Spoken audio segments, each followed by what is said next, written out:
ഒമാനിലെ സലാലയിൽ ആദ്യത്തെ 3D printed പള്ളി നിർമ്മിക്കും. ഇതിനുള്ള കരാറിൽ ദോഫാർ മുനിസിപ്പാലിറ്റി ഒപ്പുവെച്ചു. സ്വാഭാവിക വെളിച്ചം പള്ളിക്കുള്ളിൽ ലഭിക്കുന്ന വിധത്തിലാണ് മസ്ജിദിന്റെ രൂപകൽപ്പന. സലാല വിലായത്തിലെ ദാരിസിലാണ് 3D പ്രിന്റഡ് സാങ്കേതികവിദ്യ ഉപയോഗിച്ച് ആദ്യ മസ്ജിദ് നിർമ്മിക്കുക. നിർമ്മാണ സാമഗ്രികൾ പാഴാകുന്നത് കുറയ്ക്കാനും വേഗത്തിൽ നിർമ്മാണം പൂർത്തിയാക്കാനും പദ്ധതി സഹായിക്കും. ഇസ്ലാമിക സ്വത്വം പ്രതിഫലിപ്പിക്കുകയും നഗരവികസനത്തിൽ പുതിയ സാങ്കേതിക വിദ്യകൾ പ്രയോജനപ്പെടുത്തുകയുമാണ് ലക്ഷ്യമെന്ന് ദോഫാർ മുനിസിപ്പാലിറ്റി ചെയർമാൻ വിശദീകരിച്ചു. സ്വാഭാവിക വെളിച്ചവും പുനരുപയോഗ ഊർജവും മസ്ജിദിൽ പ്രയോജനപ്പെടുത്തും. ദോഫാറിലെ തീരപ്രദേശത്തിന്റെ കാലാവസ്ഥയ്ക്ക് അനുയോജ്യമായ വസ്തുക്കൾ ഉപയോഗിച്ചാകും പള്ളിയുടെ നിർമ്മാണം. ഉപ്പിനെയും കാറ്റിനെയും പ്രതിരോധിക്കാനുള്ള സസ്യങ്ങളും മസ്ജിദ് പരിസരത്തുണ്ടാകും.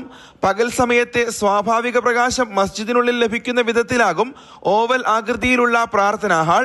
3D പ്രിന്റിംഗിൽ വിദഗ്ധരായ ഇന്നോടെക് ഒമാൻ എന്ന കമ്പനിയാണ് ആദി ആർക്കിടെക്റ്റുമായി ചേർന്ന് പദ്ധതി നടപ്പാക്കുക.